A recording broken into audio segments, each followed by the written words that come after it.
For my 130 physics final project, we are going to be discussing fluid mechanics. Specifically, a derivation of the continuity equation for mass conservation using the divergence theorem. But before getting to that theorem, let's discuss the motivation behind such topic, and that being working in HVAC, which stands for heating, ventilation, and AC.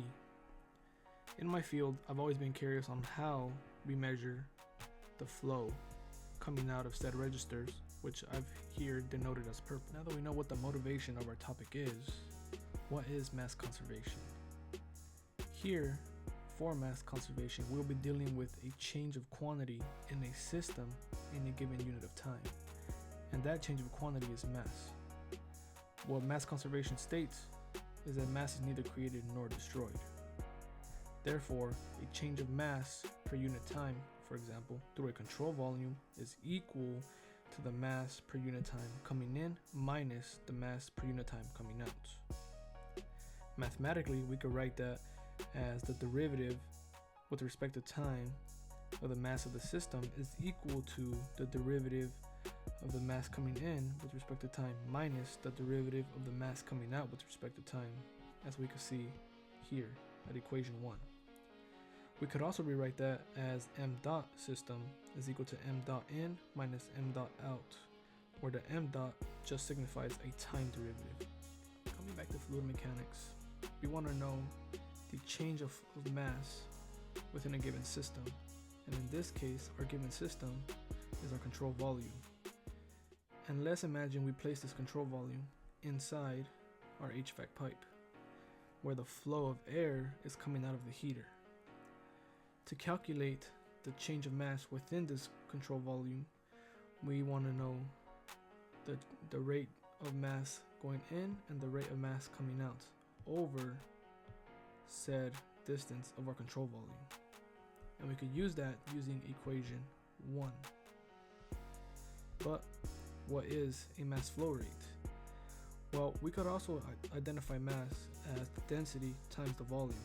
And if we do unit analysis, we can see that this is true, where the meters cubed cancels out and we're left with just kilograms. Usually in fluid mechanics, however, we are given the density, rho, and the velocity of said material. To make the derivation a little more simple, let's imagine our velocity only in the x direction, and we'll call that u. Here in our diagram, I have an area A, we have the direction in which our mass flows through, and we want to calculate the volume of this to figure out the amount of mass coming out through this area. Therefore, that is just equal to u, which is our velocity, times delta t, because doing unit analysis, this gives us a distance or meter.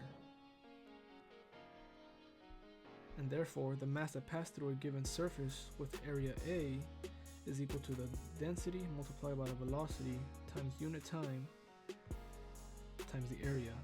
And doing unit analysis, we get just that.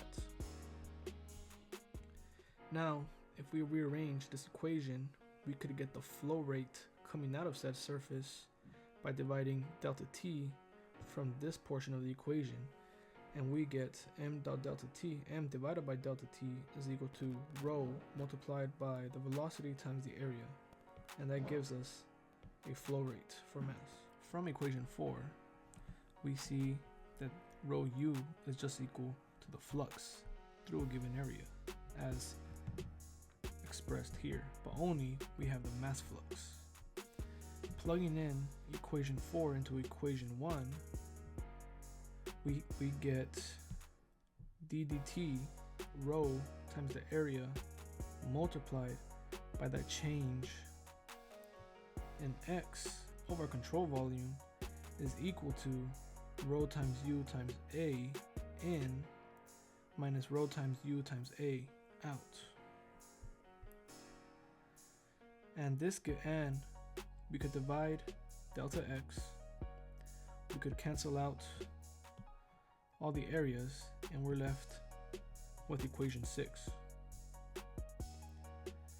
Also, something to note is that this part of the equation is just a change in rho u with respect to x, or the slope of rho u.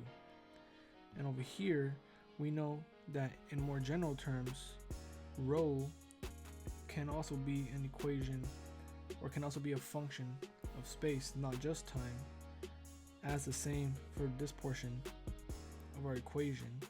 And we get the continuity equation in one dimension, stating that the change in density with respect to time plus the change in density multiplied by the velocity with respect to space is equal to 0. Since we live in a three-dimensional world, it makes sense to scale this to 3 dimensions, where the mass of a system is now equal to the triple integral of rho times a volume. Our one-dimensional velocity is now a component of a velocity vector denoted here with these components. And instead of a cube, we now have some arbitrary control volume where area segments now have an n hat component to them, or the normal vector. And we know that the amount of our velocity vector going through an area segment of some surface is just a dot product of the velocity by the normal of said area, where n also has components nx, ny, and nz. And now we could denote our mass flow rate in 3 dimensions as rho multiplied by our velocity vector dotted with n hat, or not n hat, our n component multiplied by the area. And since we're going to do this over every single surface area of our control volume, this turns into a double closed loop integral of rho times the velocity vector dotted with the normal of our area. And that's equal to the m total, which gives us equation 9. From equation 9, we can also see that rho times our velocity vector is also our mass flux. And from equation 2, we know that the mass flow rate of the system is equal to m dot in minus m dot out, where this can be written as in this form as well. And if we plug in equation 8 and 9 into equation 2, we get that m dot system is equal to the negative m dot total. And we get this negative sign here because of the sign conventions that our uninormal vector of said area is always pointing outwards. And again, we have our m total is equal to this triple integral. And therefore, plugging 8 and 9 into equation 2, we get that d dt over triple integral is equal to the negative over closed surface integral, which leads us to equation 10. And since our volume is fixed in space and not changing, we can move the derivative inside the integral, and noting that rho is a function of both space and time, this turns into a partial derivative. And therefore, we get equation 12 when we add this to the left hand side and we set everything equal to 0. And this is the integral form in 3 dimensions of our continuity equation. But as we know from physics and math, it's a lot easier to work with the differential form instead of an integral. So this is where the divergence theorem comes into place, and this states that the flux coming out of a surface, a closed surface, is equal to the divergence of that said vector field over volume. Now that we have gotten to the divergence theorem, which is the main topic of this project, this equation can be qualitatively explained with 3 cubes. And let's say we have these 3 cubes all next to each other, where we have 2 intersections where these 2 cubes meet and these 2 cubes meet, and we have some random velocity vector field, and we have normal vectors coming out of each face of this cube, even the ones in here. If we dot this field with this normal vector, we get some negative value, and if we dot it going that way, we get some positive value. But we also have a normal vector from this cube. Therefore, this cancels out, and therefore this portion cancels out. And all that we care about is just what comes out of our cubes.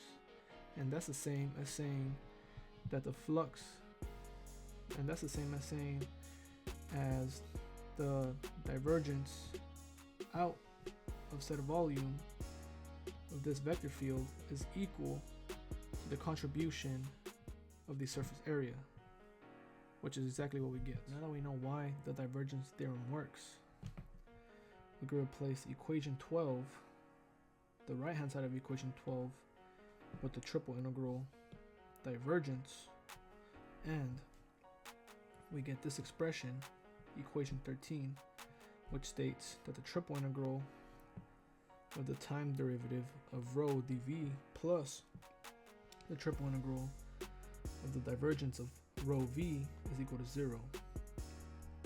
And since we're shrinking to an infinitesimal volume, we get our final equation and the continuity equation in 3 dimensions for mass conservation in equation 14, stating that the change in rho with respect to time, the partial derivative, plus the divergence of rho multiplied by our velocity vector field is equal to 0.